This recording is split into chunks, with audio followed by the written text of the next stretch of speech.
Hi friends, ఎలా ఉన్నారు? బాగున్నారా? ఇది ఏ వర్డ్స్ అనుకుంటున్నారు? ఇంగ్లీష్ అనుకుంటున్నారా? కాదండి, ఇది జర్మన్ లాంగ్వేజ్. ఇప్పుడు నేను కొన్ని చదివి చెప్తాను.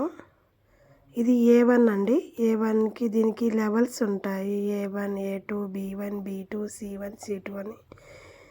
వర్డ్స్ అన్ని ఏ, కానీ స్టేటస్ పెరిగే కొద్దీ అంటే B1, B2 అలా పెరిగే కొద్దీ వర్డ్స్ అనేవి పొడుగుగా అంటే పదాలు పెరుగుతూ ఉంటాయి. ఇక్కడ చూసారా, హలో నీనా, తనేమో హలో నీనా అంటున్నాడు. గుడ్ అండ్ టాక్ అంటే శుభోదయం అనవచ్చు, గుడ్ మార్నింగ్ అనవచ్చు, ఈరోజు మంచి రోజు అనవచ్చు, ఈరోజు గుడ్ రోజు అనవచ్చు.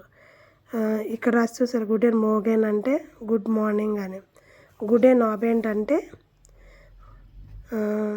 గుడ్ ఈవినింగ్ అని, గుడ్ ఆఫ్టర్నూన్ అని అలా వస్తుంది. వేర్ బెస్ట్దు, ఎక్కడున్నావు. వేర్ హైస్తదు, నీ పేరేంటి.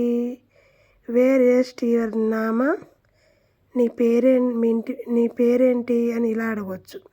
వేర్ హైజన్ జీ అడగవచ్చు, మీ పేరేంటి అని అడగవచ్చు.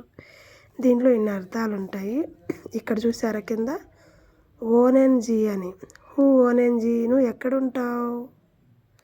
హూ వాన్స్ టు, నువ్వు ఎక్కడి నుండి వచ్చావు. వేర్ కామెన్ జీ, నువ్వు ఎక్కడి నుండి వచ్చావు. వేర్ కమ్స్ టు, నువ్వు ఎక్కడి నుంచి వస్తున్నావు. వేర్ స్పెషన్ జీ, నువ్వేమైనా మాట్లాడతావు. ఎన్ని భాషలు మాట్లాడతావు. ఇలా చెప్పవచ్చు. మనం దానికి తెలుగులో ఎన్ని భాషలు అంటే మనం చెప్పవచ్చు, నాకు ఇవ్వచ్చుని. వేర్ హెస్ట్ హియర్ దేన్ టెలిఫోన్ నెంబర్, నీ టెలిఫోన్ నెంబర్ చెప్తావా. నీ ఈమెయిల్ నెంబర్ అడ్రస్ చెప్తావా. అలా అని ఈ వర్డ్స్లో అయితే ఉంది. సరేనా?